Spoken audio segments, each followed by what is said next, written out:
Okay, I'm re-recording this because it just wasn't basically I couldn't really hear myself. I got a new microphone for the rest of the videos. Not something I really needed, but if I'm gonna make these videos at all, I should be able to hear my voice. What's the point of if I can't if I can't hear it. So anyway, the game has changed a lot. There's a lot of things that I've added that aren't even visible here, but the main thing that has changed is the direction. You might notice that this is, if you have seen any of the previous videos, you might notice this isn't a guy that's running around, this is a yo-yo that's rolling. And it's drifting, and that's because I copied some of Rocket League's movement from a GDC talk. It feels pretty good, actually. And all I'm doing right now, actually, also added controls. I'm pressing the R2 bumper, and I'm steering with the stick here until it runs out of speed. And it's just like an initial test of like how should it feel to control across its speed gamut, basically. Speed scale. I would like it to move faster, but the problem is I also need the player to be able to react, so like if you see ledge coming up, you should be able to get out of the way. I've also added some performance stuff. It's not super important how that works, but basically, it's running really fast right now because it's drawing a yo-yo and like a bunch of cubes. It's not really doing anything. But I did actually use the performance. I did actually use this to recognize that there was it was only running at like 100 frames per second a few days ago. And so I just had to like go into the renderer and fix a few problems, and now it's set like 600 or something, so all fixed. Yeah, a lot of things have actually changed, but you can see the yo-yo here. I just made this today. Here's the model. Thankfully, the design change we made went in the direction of yo-yo, because yo-yo is easy to model. Yo-yo is just a cylinder that like varies in radius, basically. It's a very simple thing to make. And I went to GIMP and I made the albedo texture. So I had a fun kind of art day today, and then I also made it rotate, right? And I also wanted to make sure that the surface, it had some surface imperfections, just to make it easier like it's just the albedo texture, like I'm not doing physically based rendering yet, but because you can get more out of surface perfections so that way. But I just wanted to make it somewhat obvious that it's rolling, and so you can see like I don't know if it's that obvious, but you can see that the texture is moving, right? That actually feels like a real yo-yo rolling around. Yeah, I also added socketing. I don't think I had that before.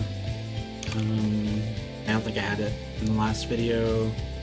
I added I did a bunch of hue, saturation, luminance stuff in my engine, so that I could go from HSY to RGB and back, and some other stuff, which was helpful for picking random colors for the profiler, just to make them like distant. Basically, you've seen a color wheel. We want to move in like a star pattern to pick very distant colors. It's a good way to get colors that are very different from each other. Yeah. And yeah, entity. So this, I guess, like I'm not gonna show it, but like I added socketing. Like I had like a little disc that the guy was carrying around as a shield, and that was, socketed to like the wrist bone or something. And socketing works very simply in this engine.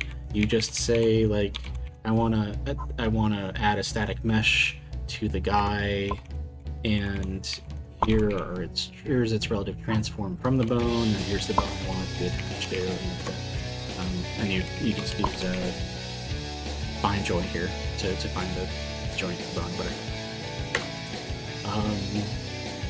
Yeah, like I said, there's lots of changes that I made that are not fully visible. They're not fully on display here.